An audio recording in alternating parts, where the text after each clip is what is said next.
Hey, I'm golf broadcaster Matt Adams. The updated and expanded second edition of my book, The Golf Round I'll Never Forget, Golf's Biggest Stars Recall Their Finest Moments, is now available. Readers can expect to march with Arnie's Army at the 1960 U.S. Open, relive Jack Nicklaus's remarkable 1986 Masters win, and be amazed by the Tiger Slam. The Golf Round I'll Never Forget, Golf's Biggest Stars Recall Their Finest Moments. Pick it up where fine books are sold, including BarnesandNoble.com and Amazon.com. This day in sports history. It's May 14th, and on this day in 1967, one of the men who helped integrate college athletics in Kentucky died tragically in a car accident, just a few days before he was to join the Los Angeles Lakers. 4 years earlier, Dwight Smith became the first black athlete to sign at Western Kentucky University to play basketball. Clem Haskins was a close second, and they both enrolled at the university in 1963. During their time there, they won 2 Ohio Valley Conference titles, and in 1966, the Hilltoppers were one of 22 teams to compete in the NCAA basketball tournament. If it had not been for a controversial foul call on Smith late in their tournament game with Michigan, the Hilltoppers would have played their state rival Kentucky Wildcats in the next round. Smith had been all OVC for 3 seasons in an era when freshmen were not allowed to play. He averaged a double-double of 15 points, 11 rebounds a game. At the end of his collegiate career, many saw Smith as one of the next superstars in the NBA. He was a great shooter from range, was the top rebounding guard in the country as a collegian. He played tenacious defense, and his dribbling skills were nearly unmatched except by, perhaps, Bob Cousy. The Harlem Globetrotters liked him so much they offered him a contract. On May 3rd, the Los Angeles Lakers selected him in the 3rd round of that year's NBA draft with the 23rd overall pick, and Smith was excited about the prospect of playing with the likes of Elgin Baylor, Jerry West, Gail Goodrich, but he would never get that opportunity. Instead, on this day, Mother's Day, 1967, less than 2 weeks after being drafted by the Lakers, and just a few days shy of finishing up classes at WKU, Smith was driving with his sister Kay and his brother Greg as passengers. They had spent the weekend with their family, and specifically to be home for Mother's Day. It was raining on their drive back to Bowling Green. Visibility was low, and Dwight did not see the ponding of water on the road. His car hydroplaned, veered sharply to the right, and flipped over in a rain-swollen ditch. Motorists following behind quickly pulled over and attempted to roll the car over or help anybody inside. Greg was able to scramble out a rear door, but Dwight and Kay drowned inside the car, submerged upside down. Now, whenever a tragedy like this happens, we always want to ask the question, what could have been? There were many who say that greatness was on the horizon. He could have been spoken in the same breath with some of the NBA greats, or even alongside other guys selected in that 1967 draft, like Pat Riley and Phil Jackson, Earl the Pearl Monroe, and Walt Frazier. Or perhaps his numbers would have been more pedestrian, like those chosen around him, such as Gary Gregor or Bill Turner. But he was never given the chance, and we were not given the opportunity to witness it. Dwight Smith was 21.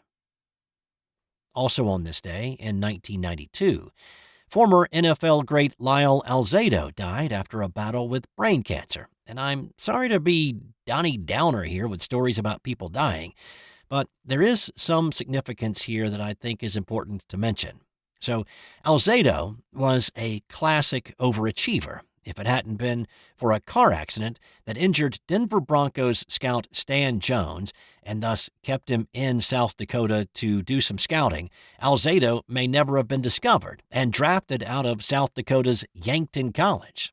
The Broncos took him in the 4th round of the 1971 NFL Draft as a defensive lineman.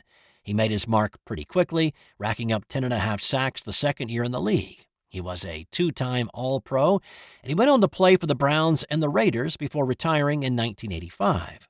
But Alzado had been hiding a secret from everybody around him and everybody in the league. Despite denying the accusations of steroid use and abuse, Alzado said he had been using steroids. In a Sports Illustrated article that he wrote, he said, "I started taking anabolic steroids in 1969, and I never stopped. Not when I retired from the NFL in 1985. Not ever. I couldn't. And then I made things worse by using human growth hormone, too. I had my mind set, and I did what I wanted to do.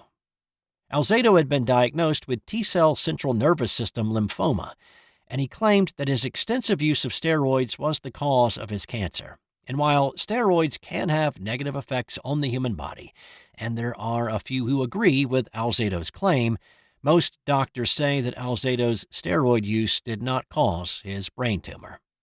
Alzado was 43 when he died. Okay, so I hear you saying, did anything happen on this day in history that did not involve somebody dying? Yeah, how about this? In 1970, Boston Bruins head coach Harry Sinden retired from coaching just a few days after the Bees had lifted the Stanley Cup over their heads. Haha, I can hear you saying, well, he must have been old and in the league for a long time. Nope. Sinden was only 37 and had been coach of the Bruins and a coach in the NHL for just 4 seasons. When he took over in Boston in 1967, he was the youngest coach, coaching the youngest team in the NHL. When they won the Cup in 1970, it was the first Cup the Bruins had won in 29 years. They had a great nucleus of Bobby Orr, Phil Esposito. The cupboard was full, and they were in a great spot to keep it going. So, what happened with Sinden? Well, apparently he was not a big fan of the Bruins front office. With the success that Boston was having, he went to the execs earlier in the year, and he asked for a raise after the season was done, and they said no. And when Sinden left the team, the Bruins put him on the voluntary retired list, which effectively barred him from coaching with any other team in the NHL for a year. So, Sinden went to work for a construction company in New York. In 1972, he gave up the construction business to return to hockey as the coach of the Canadian team in the Summit Series against the Soviets, which the Canadians won. He returned to Boston as the general manager shortly after, and he spent the next 28 seasons as GM. In 1972, Willie Mays made his debut as a New York Met. His time in New York was not long, but at least he enjoyed this day against the team he spent most of his career with and then traded him away. The Giants were in town, and Mays took a 3-2 pitch over the left field fence for a solo shot in the 5th inning that proved to be the game winner against his old club. At this point in his career, Mays was 41 years old and playing first base instead of outfield. He would play 69 games for the Mets in 1972 before retiring at the end of the year. Also on this day in 1967, Mickey Mantle hit career home run number 500 when he took junk ball pitcher Stu Miller's 7th inning slow ball over the right field wall and into the bleachers of Yankee Stadium. It, too, was the winning run in a 6-5 win over Baltimore. The Yankee fans were so appreciative of Mantle's homer that they cheered loudly for the next 15 minutes, so much so that Mantle, also playing first base here late in his career, was so distracted by the show of affection that he made 2 errors on the same play that nearly cost them the win. Mantle's 500th put him in rarefied air for the time, joining Ruth Mays, Jimmy Fox, Ted Williams, and Mel Ott as the only other major leaguers to hit 500 or more home runs. Mantle would play another year after this one and finish with 536 career homers. Which leads us to what happened today in 1986. Reggie Jackson hit career home run number 537, passing Mantle on the all-time list. Jackson would end up with 563 for his career, which is good for 14th on the current list of home run hitters. And let's break up the baseball home run love fest and end on this note. In 2016, Zlatan Ibrahimovich scored 2 goals for PSG in the final game of the season. His brace of goals gave him 38 for the year, which was the greatest single-season mark for any PSG player and is second only to Josip Slobar's 44 that he scored in 1971 in France's Ligue 1. Time now for today's Non-Sports Did You Know?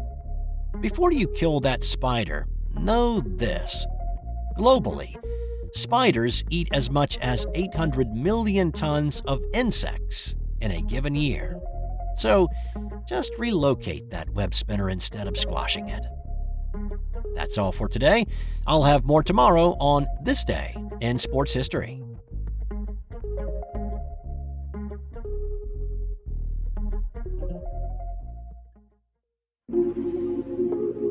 This has been an original Thrive Suite production. Hey there, sports history fan. This is Arnie Chapman, a.k.a. the Football History Dude, and I hope that you enjoyed this recent episode presented by the Sports History Network and were able to learn some good old-fashioned sports history knowledge nuggets. I started the Sports History Network back in 2020 with the mission to help podcasters find a community of like-minded sports history nerds, as well as helping aspiring podcasters to start their own shows. We have a little bit over 30 shows on the network right now covering all sorts of sports history, but as far as I'm concerned, we're just at the toothpick in the ocean moment, that can't even figure it out because there's so much more coming. We wanted to create the ultimate headquarters for sports yesteryear, starting with Podcast Network and our website, but we're going to continue to move into other mediums as well. And here's the cool part, because we want you to be part of our team. So if you're interested in starting your own podcast, or maybe being a guest on one of our shows, or who knows, maybe even writing an article for us over on the website. Seriously, all you gotta do is reach out to us on the contact page over at sportshistorynetwork.com. You can be as technologically savvy as a Neanderthal tapping on a stone trying to figure out this whole hieroglyphics thing back in the day. Again, it doesn't matter, because even if you don't understand the whole podcast space, we have a production team that can pretty much help you out with doing everything. All you gotta do, head over to sportshistorynetwork.com, head to the contact page, fill it out. That message goes right to me, and I'll reach out to you as soon as I can. But for now, dude, I'm through if you're through.